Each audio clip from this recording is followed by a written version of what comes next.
और देखिए काउंटडाउन शुरू हो चुका है और बस कुछ ही घंटों में देश का इतिहास बदलने वाला है। दुनिया के सबसे बड़े लोकतंत्र के सबसे शानदार मंदिर के कपाट खुलने वाले हैं। कुछ ही घंटों बाद देश को नया संसद भवन मिलने वाला है। आखिर कैसा है सबसे शक्तिशाली लोकतंत्र की ये सबसे बड़ी इमारत? आखिर क्यों पड़ी इसको बनाने की जरूरत और क्या होगा अंग्रेजों की बनाई पुरानी बिल्डिंग के साथ, जानने के लिए आपको इस रिपोर्ट में दिखाते हैं।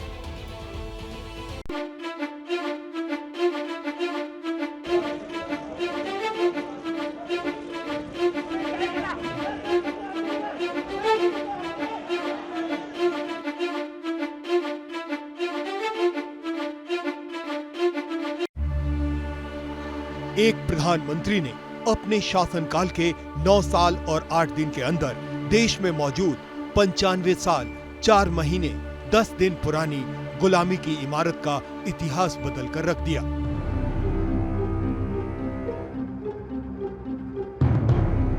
(1927) में बनी गुलामी की इमारत 2023 में अमृतकाल की सौगात से बदल दी गई।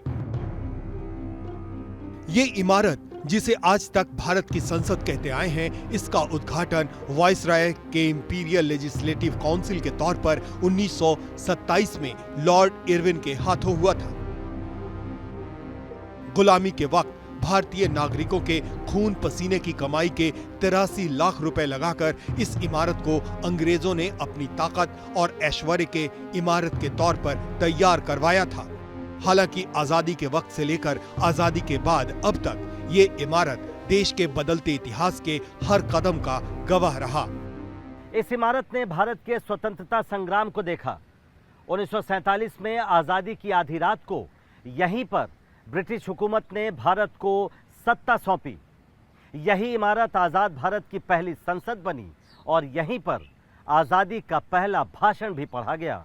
At the stroke of the midnight hour, when the world sleeps, India will awake to life and freedom.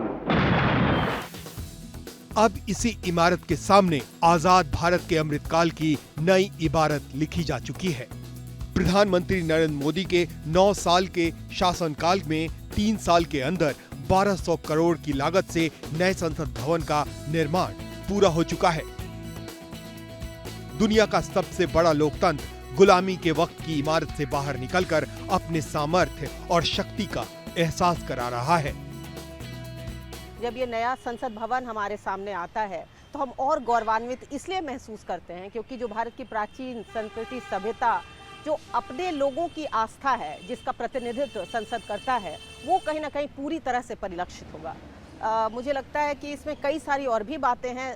सुंदर भी होगा, डिज़ाइन वाइज अगर आप देखें तो उसकी भव्यता देखने लायक है। इसके अलावा अगर आप देखें कि बहुत सारे लोगों को एक साथ लेकर चलने की जो बात है, क्योंकि सीटिंग बढ़ जाएगी, बहुत सारी व्यवस्थाएं जो हैं वो आधुनिक होंगी और वो ऐसी होंगी जो वर्तमान माहौल में, जैसे कि हम प्रकृति की बात कर रहे हैं, हम एनवायरनमेंट की बात कर रहे हैं, इको फ्रेंडली होने की बात कर रहे हैं, उसको भी लेकर चलेगा।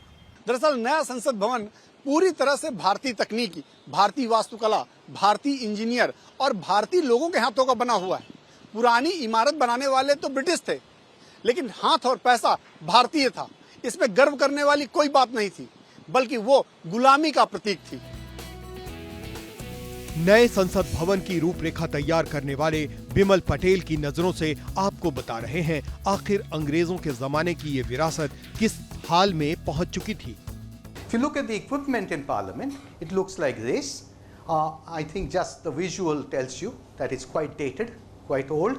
You can't. I mean, this is, we can do better than this, I think. If you look at the parts that are not normally seen by people, this is what it looks like. So there have been lots of communications, plumbing, air conditioning infrastructure has been put in, and you look at the walls, punctures have been made. Cables are going from everywhere to everywhere. It's an incredible sight to see. Very often there are foul smells. They cannot find out where the smells are coming from, and then somebody has to move out of an office, etc. Things like that. अंग्रेजों की विरासत सिर्फ 95 सालों में टूट फूट चुकी है। आधुनिक वक्त की जरूरतों के हिसाब से पुरानी पड़ चुकी है। यहाँ सांसदों के बैठने की जगह तक नहीं बढ़ाई जा सकती। ऐसे में नए संसद भवन की जरूरत काफी वक्त से महसूस की जा रही थी। इसको लेकर यूपीए सरकार के दौरान लोकसभा स्पीकर रही मीरा कुमार ने 2012 में ही नए भवन की मांग सरकार के सामने रखी थी। उसके बाद एनडीए शासनकाल में लोकसभा स्पीकर सुमित्रा महाजन ने 2015 में, वर्तमान लोकसभा स्पीकर ओम बिरला ने 2019 में हूबहू यही मांग केंद्र सरकार के सामने रखी। एक साल से ज्यादा विचार करने के बाद 10 दिसंबर 2020 को प्रधानमंत्री मोदी ने नए संसद भवन की आधारशिला रख दी। नए संसद भवन की मांग तो 2012 से चल रही थी, लेकिन आखिर इसमें रास्ते में अड़ंगे वो कौन से थे, किसकी वजह से इतनी देरी हुई? पहले आपको मैं एक मौलिक बात कहना चाहता हूँ। आजाद भारत को अपनी जरूरत के मुताबिक एक नया संसद भवन बनाने का अधिकार है या नहीं? मुगलों ने बनाया लाल किला, जमा मस्जिद, हुमायूं का मकबरा, ऐबक ने बनाया कुतुब मीनार दावा करते हैं, अंग्रेजों ने बनाया राष्ट्रपति भवन, संसद, साउथ ब्लॉक, नॉर्थ ब्लॉक।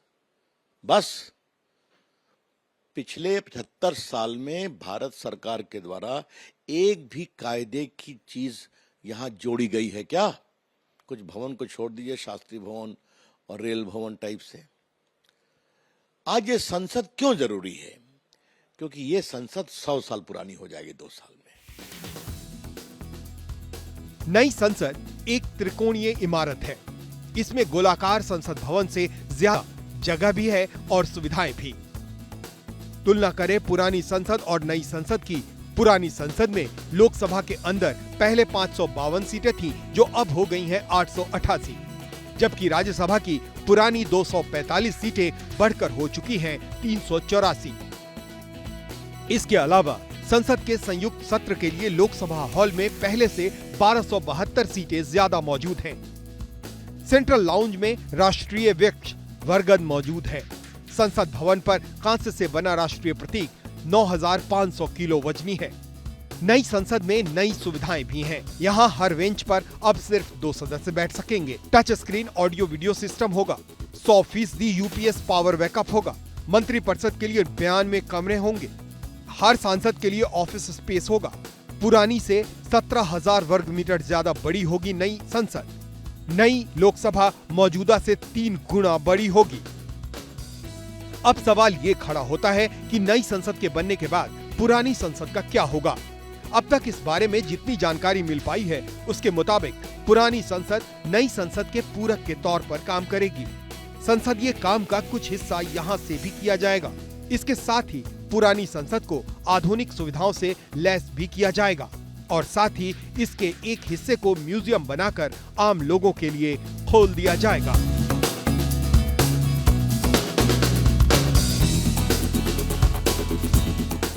जैसे ही घड़ी का काटा दोपहर 2:30 पे आए, बबीता जी का दिल सास बहू साजिश के लिए मचल जाए। और ये है इनकी बहू, पूरे दिन ऑफिस की टेंशन हो जाए गॉन जब ये करें अपना फेवरेट शो फ्री टाइम पे ऑन। इनकी तरह आप भी देखिए अपना फेवरेट शो अपने टाइम पर और डाउनलोड कीजिए एबीपी लाइव ऐप अपने स्मार्ट टीवी पर।